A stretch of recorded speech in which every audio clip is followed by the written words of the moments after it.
MK nomor 90 ini memang ada keputusan yang kontroversial.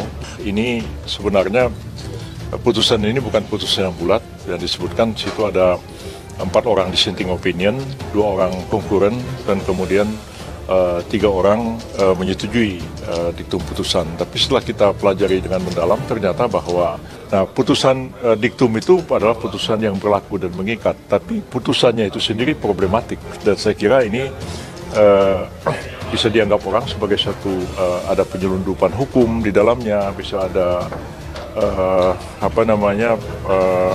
bisa ada kesalahan, tidak nyambung dalam putusan itu, sehingga kalau dilaksanakan nanti tentu akan menimbulkan permasalahan baru. Bukankah sebaiknya putusan itu dijalankan mulai Pilpres 2029? Ini menurut Begawan, tapi ini settingan ya orang apa-apa. Ya ini tinggal Gibran aja nanti. Nah, putusan ini juga makin menyiratkan. Apakah benar keluarga presiden tidak campur tangan dalam hal ini? Kita bisa paham loh masyarakat. Capres-cawapres di bawah usia 40 tahun memang punya hak. Tidak masalah. Tapi melandaskan pada boleh maju jadi calon. Jadi orang yang pernah terpilih, entah melalui pemilihan legislatif atau pilkada saja, itu kekonyolan. Indonesia tanah air beta, pusaka abadi nan jaya.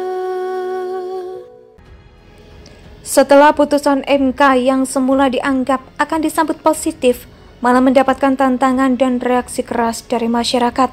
Coba perhatikan saja pendapat Ketua Umum PBB Yusril Iza Mahendra, yang belum lama ini mengakui bahwa putusan MK yang mula dianggap memberikan jalan mulus bagi Gibran untuk dipinang Gerindra, sekarang malah dianggapnya kontroversial, menyadari bahwa ini akan menimbulkan kontroversi berkepanjangan sekarang dan di kemudian hari.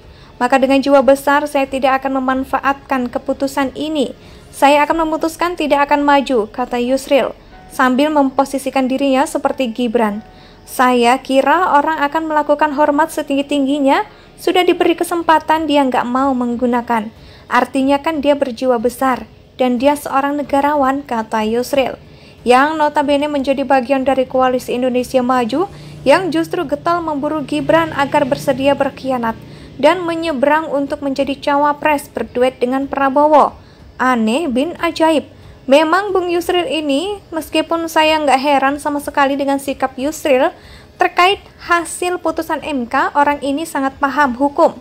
Tapi selama ini mingkem, bahkan tidak berani bersuara lantang menentang upaya pemburuan Gibran yang dilakukan oleh Prabowo. Kalau memang tulus memperingatkan Gibran agar menolak tawaran sebagai cawapres, seharusnya dilakukan sebelum publik bereaksi keras menolak putusan MK yang diplesetkan menjadi mahkamah keluarga. Karena sentimen negatif terhadap rencana busuk yang mengubah aturan demi memberikan jalan pada anak presiden agar berkuasa. Namun bagi kita yang lama mencermati kiprah Yusril di pentas politik nasional, tak usah heran dengan sikap Yusril yang justru seperti orang bermuka dua. Dia pasti bersorak ketika putusan MK mendapatkan dukungan Prabowo. Semakin mendekati kenyataan toh, tapi ketika publik bereaksi negatif, ia bisa berpura-pura berperan seperti paman yang bijak. Yang akhirnya saya memang sudah curiga ada sesuatu sejak Prabowo batal mendatangi Rakernas Projo. Belum lama ini dan kini dengan munculnya opini Yusril, saya semakin yakin juga mulai ada kepanikan di kubu Prabowo. Karena setelah viralnya video jalur Dasko versus jalur Hasim, kini jalur MK pun terancam gagal. Memenuhi keinginan Prabowo, ya sudahlah. Mendingan kembali ke mode settingan. Kakek Prabowo yang aktifkan mode pemarah, gebrak-gebrak podium, dan tindakan lain yang menunjukkan jati diri Anda sebenarnya minimal. Kalau besok kalah lagi kan masyarakat akan maklum kalau sampai Anda marah-marah atau sujud syukur demi mendengar informasi kemenangan palsu seperti yang juga pernah terjadi pada Pilpres 2019 dan 2014. Lalu, by the way, sampai hari ini Pak Prabowo juga sudah keluar berapa ratus miliar tuh. Apakah yang bejibun itu juga sudah dibayari? Jangan lupa mencopot atau membongkar ya kalau akhirnya besok Gibran benar-benar nggak mau maju sebagai cawapres karena masih fokus bekerja sebagai wali kota Surakarta. Memang sih keputusan MK terkait soal usia minimal capres dan cawapres sangatlah menjadi sebuah keputusan penting yang memang memberikan dampak kepada elektoral di 2020. Setelah putusan MK yang semula dianggap akan disambut positif, malah mendapatkan tantangan dan reaksi keras dari masyarakat. Coba perhatikan saja pendapat Ketua Umum PBB Yusril Iza Mahendra yang belum lama ini mengakui bahwa putusan MK yang mula dianggap memberikan jalan mulus bagi Gibran untuk dipinang Gerindra, sekarang malah dianggapnya kontroversial, menyadari bahwa ini akan menimbulkan kontroversi berkepanjangan sekarang dan di kemudian hari. Maka dengan jiwa besar saya tidak akan memanfaatkan keputusan ini. Saya akan memutuskan tidak akan maju, kata Yusril, sambil memposisikan dirinya seperti Gibran. Saya kira orang akan melakukan hormat setinggi-tingginya, sudah diberi kesempatan dia nggak mau menggunakan. Artinya kan dia berjiwa besar, dan dia seorang negarawan, kata Yusril, yang notabene menjadi bagian dari koalisi Indonesia Maju, yang justru getol memburu Gibran agar bersedia berkhianat, dan menyeberang untuk menjadi cawapres berduet dengan Prabowo. Aneh bin ajaib. Memang Bung Yusril ini, meskipun saya nggak heran sama sekali dengan sikap Yusril terkait hasil putusan MK, orang ini sangat paham hukum. Tapi selama ini mingkem, bahkan tidak berani bersuara lantang menentang upaya pemburuan Gibran yang dilakukan oleh Prabowo. Kalau memang tulus memperingatkan Gibran agar menolak tawaran sebagai cawapres, seharusnya dilakukan sebelum publik bereaksi keras menolak putusan MK yang diplesetkan menjadi mahkamah keluarga.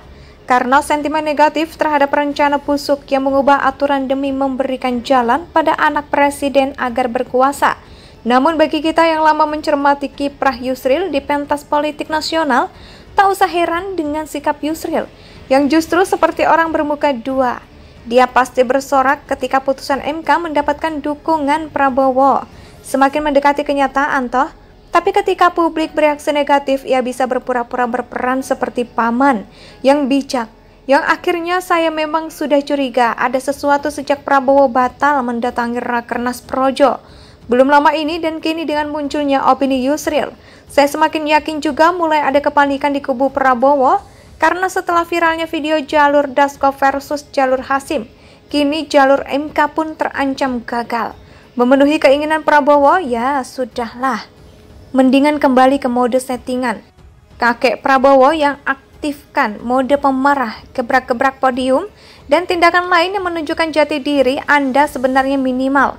Kalau besok kalah lagi kan masyarakat akan maklum kalau sampai Anda marah-marah atau sujud syukur demi mendengar informasi kemenangan palsu seperti yang juga pernah terjadi pada Pilpres 2019 dan 2014.